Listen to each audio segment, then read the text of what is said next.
Good morning mga idol, no? I-review lang natin ng ating Euro Marble 125, no? Sa 2 months natin na gamit. So, ayan kung makita yung mga idol, no? Bago pa siya, kasi nga 2 months pa lang to sa akin, no? Kung mapapansin nyo, parang sniper talaga ang kanyang dating, no? Maangas, sobrang ganda, no? At saka, mayroon din siyang USB mga idol na kung saan pwede tayo mag-charge dito ng cellphone, no? At pwede natin ilagay dito ang cellphone habang naka-charge. So ito panda rin natin mga lode, no? So ayan kung makita nyo, 2 bars siya. So ibig sabihin, pwede na ulit tayo maglagay ng gasolina mga idol, no? So ang problema lang dito mga idol sa 2 months ko nagamit, ang napapansin ko na issue una ay yung mga cover niya sa unahan at dito sa wala, no? Dito sa kilid, no? Parang hindi ko makapit ng maayos mga idol, no? At kung makaapak sa mabato-bato na lugar ay umaalog-alog siya mga lode, no?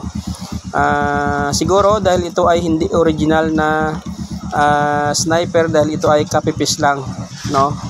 So pero sobrang angas niya mga lode, no? Mabilis din, no? Yung capacity ng kanyang gasolina ay 4.5 mga idol, no? So ayan, no, sobrang angas talaga mga idol, no? At saka may isa pa akong issue mga lode, no? Dahil siguro sa sobrang lakas niya, no, bumabalik sa maingay yung kanyang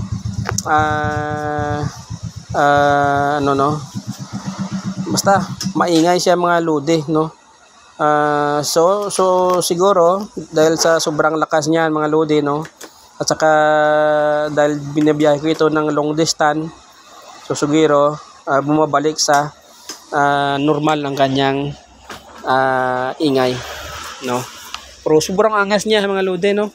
So ito pwede tayo maglagay dito, ito yung box niya, pwede tayo maglagay dito ng baon natin, no. At saka ito nandito yung mga gamit niya, at saka yung battery niya nandito din, no. Ayan mga gamit ko dito ko nilagay, no. Pwede din siya lagyan ng raincoat, no, makakasya dito. At saka ito yung nilagyan ng kanyang gasolina. So ayan. So ang nilagay ko ngayon ng gasolina ay red, no. Dati ay green ang nilagay ko. So ayan, so hindi naman namimili kung anong gasolina ang pwede natin ilagay dito mga idol. So yun mga idol ang kanyang problema. Kapag long distance, no, dapat ipa-tune up natin, no, every month siguro, dahil parang pambot yung under niya mga lode. Siguro dahil sa sobrang lakas niya bumabalik sa normal, no, at saka nag-iingay siya. So ito ang nilagyan ng kanyang oil mga lode, oh. So ayan. Pero basta sobrang angas niya mga idol, no? Parang sniper talaga. So yun lang ang issue ko mga idol, no? Sa 2 months na gamit ko ay yung mga cover niya sa unahan at saka sa gilid ay parang maalog-alog kung makadaan sa mga lubak-lubak na lugar.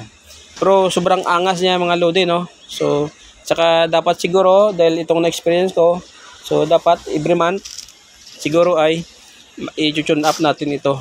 Dahil ito ang na-experience ko sa motor na ito mga idol. Kaya humingi ako mga idol ng inyong suporta to subscribe my YouTube channel and follow my Facebook page, Nig Vlog.